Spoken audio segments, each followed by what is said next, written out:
হঠাৎ নিক্সন চৌধুরীর বাসায় প্রধানমন্ত্রী শেখ হাসিনা নিক্সন চৌধুরীর বাসায় গিয়েছিলেন।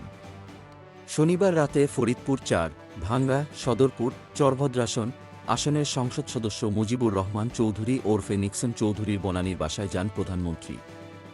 এ সময় সঙ্গে ছিলেন তার ছোট বোন শেখ রেহানা। নিক্সন চৌধুরী তার ফেসবুকে শেখ হাসিনা এবং শেখ রেহানার বেড়াতে যাওয়ার বিষয়টি জানিয়েছেন। রোববার সকালে নিজের ভেরিফায়েড ফেসবুক পেজে এক পোস্টে তিনি লেখেন, বঙ্গবন্ধু কন্যা মাননীয় প্রধানমন্ত্রী জননেত্রী শেখ হাসিনা ও শেখ রেহানার সঙ্গে গতকাল শনিবার রাতে আমাদের বনানীর বাসায়। ফেসবুকে 7টি ছবিও পোস্ট করেছেন নিক্সন।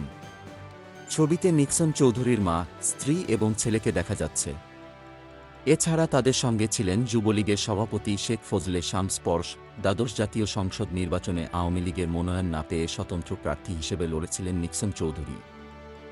এ নির্বাচনে জিতে তিনি হ্যাট্রিক করেন। তিনি 1,48,035 ভোট পেয়ে জয়লাভ করেন। তার নিকটতম প্রতিদ্বন্দ্বী আওয়ামী লীগের সভাপতিমণ্ডলীর সদস্য কাজী জাফর উল্লাহ নৌকা প্রতীকে নির্বাচন করে পেয়েছিলেন 1,24,066টি ভোট। কাজী জাফর উল্লাহকে তৃতীয়বারের মতো পরাজিত করেন নিক্সন। নিক্সন চৌধুরীর দাদি ছিলেন জাতির জনক বঙ্গবন্ধু শেখ মুজিবুর রহমানের বড় বোন।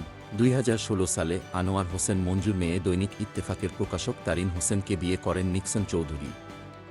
বাংলাদেশ আওয়ামী লীগের তথ্য ও গবেষণা বিষয়ক উপকমিটির সদস্য Tarin Hossain. Golam Mostafa, desk report, BE news.